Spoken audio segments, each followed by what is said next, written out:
Hello दोस्तों। आज की इस वीडियो में आप सभी का स्वागत है। आज हम जीव जनन कैसे करते हैं इस अध्याय को जारी रखेंगे और इसका भाग 2 पढ़ेंगे। इससे पिछली वीडियो में हमने जाना था कि जनन क्या होता है और हमने जनन का एक प्रकार अलैंगिक जनन को समझा था। इस वीडियो में हम जनन का दूसरा प्रकार लैंगिक जनन को समझेंगे और साथ ही में हम जानेंगे कि पुष्पीय पौधों में लैंगिक जनन किस प्रकार होता है।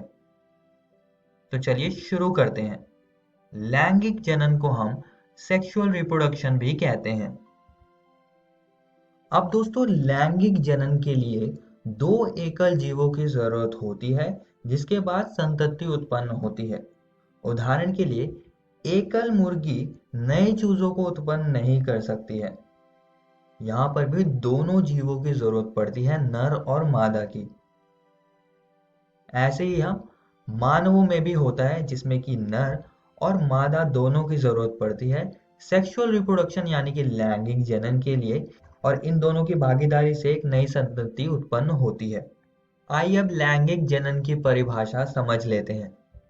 लैंगिक जनन तब होता है जब पुरुष जनक से शुक्राणु महिला जनक के अंडाणु को निषेचित कर एक संतान का उत्पादन करता है जो कि आनुवंशिक रूप से दोनों जनकों से अलग होता है।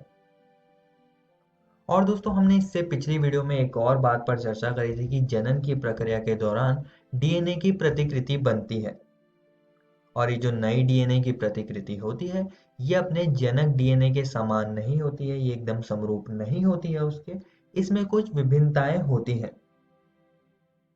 और ये जो विभिन्नताएं होती है इसकी वजह से विविधताएं होती है और ये किसी प्रजाति की उत्तरजीविता के लिए जिम्मेदार होती है।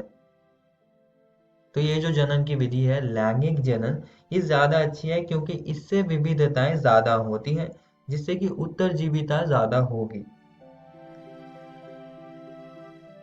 अब दोस्तों, ये जो डीएनए कॉपी करने की प्रक्रिया है, ये जो डीएनए प्रतिकृति करने की प्रक्रिया है जिसमें कि डीएनए की प्रतिकृति बनती है, ये एकदम यथार्थ तो नहीं होती है, लेकिन ये इतनी सही तो होती है कि जो नई कोशिका बनेगी उसकी मृत्यु ना हो। क्योंकि अगर डीएनए कॉपी अपने जनक डीएनए से बहुत ज्यादा अलग होगी तो ये नई कोशिका और उनकी संरचनाओं के साथ काम नहीं कर पाएगी जिससे कि कोशिका की मृत्यु हो जाएगी।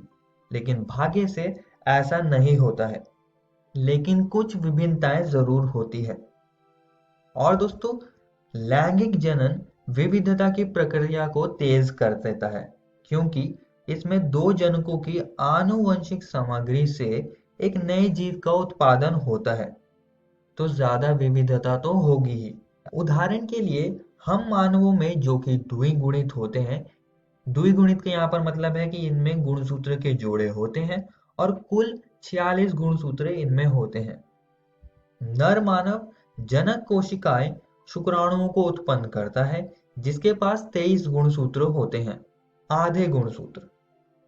और मादा मानव अंडाणु जनन कोशिकाओं को उत्पन्न करती है और ये भी अगुणित होता है यानी कि इनके पास भी 23 गुणसूत्र होते हैं। और ये दोनों जनन कोशिकाएं अर्धसूत्री विभाजन से उत्पन्न होते हैं जिसको हम अंग्रेजी में मयोसिस कहते हैं। तो ये बात आप सभी दोस्तों को याद रखनी है। और फिर जब निषेचन होता है तब इनके क्रोमोसोम्स यानी कि गुणसूत्र जिनमें कि आनुवंशिक सामग्री होती है उनका संलयन होता है जिससे कि द्विगुणित युग्मनज बनता है जिसके पास फिर से 46 गुणसूत्र हो जाते हैं, 23 नर से और 23 मादा से। इसके बारे में हम आगे आने वाले वीडियोस में विस्तार से पढ़ेंगे। आइए अब पुष्पीय पौधों में लैंगिक जनन को समझते हैं।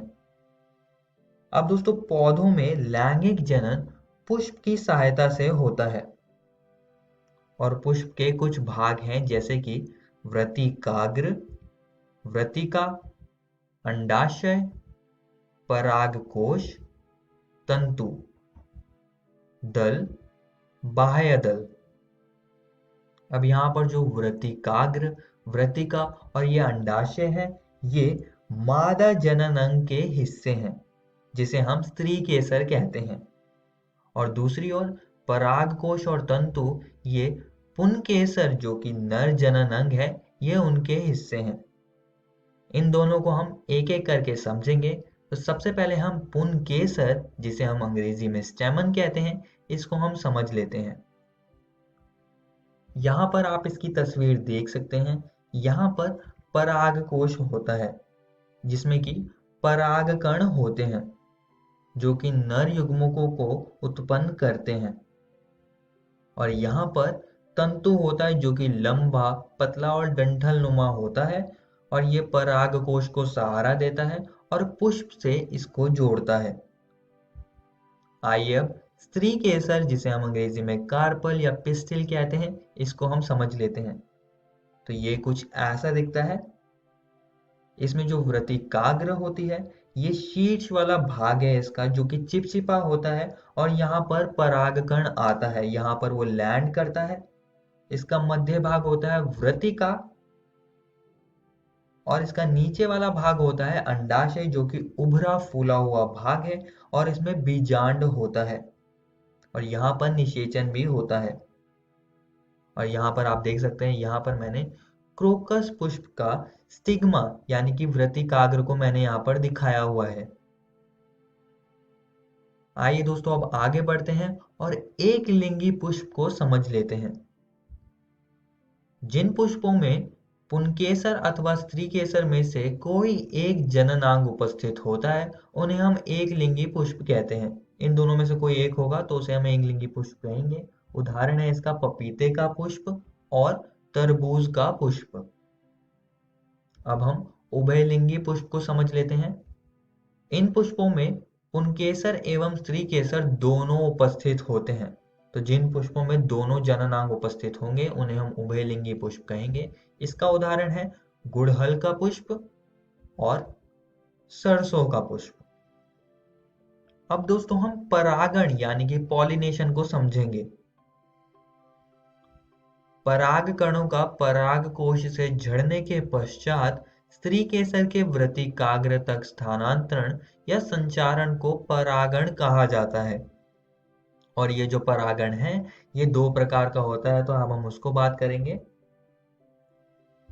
एक ही पुष्पों में परागकोश से व्रतिकाग्र तक पराग कणों का स्थानांतरण स्वपरागण कहलाता है। और अगर एक ही प्रजाति के भिन्न पादपों में परागकोश से भिन्न पादपों के व्रतिकाग्र तक पराग कणों का स्थानांतरण परपरागण कहलाता है। तो ये इसके दोनों प्रकार हो गए। अब हम पुष्पी पौधों के निषेचन की प्रक्रिया को समझेंगे। इसमें द्वि निषेचन होता है। इसको हम द्वि निषेचन क्यों कह रहे हैं, आइए जानते हैं।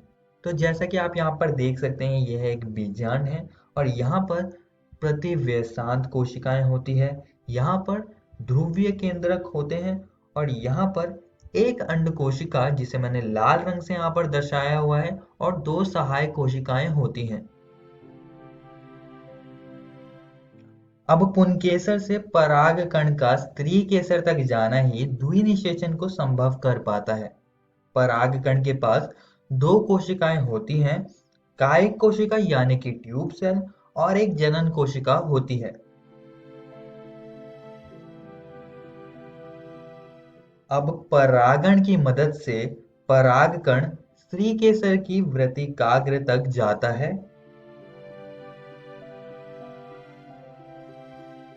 यहाँ पर ट्यूब सेल परागकण नली बनाता है और जनन कोशिका भी इसके साथ साथ आने लगती है।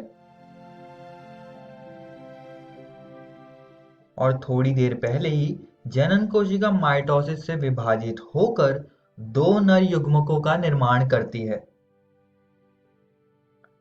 बीजांड तक परागकण नली पहुंचती है और नर युग्मकों को इसके अंदर छोड़ देती है।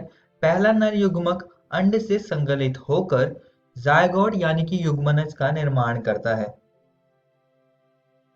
और दूसरा नर युग्मक ध्रुवीय केंद्रकों से जाकर मिल जाता है और प्राथमिक भ्रूणपोष केंद्रक का निर्माण करेगा, जो कि बाद में भ्रूणपोष बनाएगा, जो कि भ्रूण को पोषण देगा।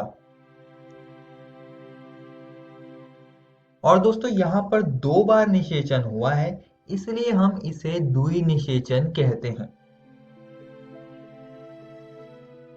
और फिर निषेचन के बाद फल का निर्माण होता है, कुछ ऐसे। अंडाशय फल में और बीजांड बीज में बदल जाता है।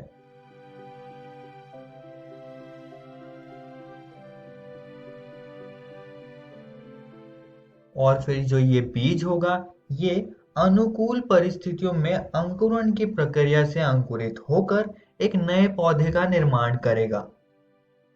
तो पुष्पी पौधों में कुछ ऐसे लैंगिक जनन होता है। इस वीडियो में हमने लैंगिक जनन को समझा, जिसमें कि हमने पुष्पी पौधों में लैंगिक जनन को विस्तार से समझा। और दोस्तों मैं आप सभी को एक और बात बताना चाहता हूं कि आज हमने आपकी एनसीईआरटी किताब के ये 3 विषय को खत्म कर लिया है। आप इसको जरूर घर से किताब से पढ़कर आइएगा। अगली वीडियो में हम मानव में लैंगिक जनन को समझेंगे। धन्यवाद।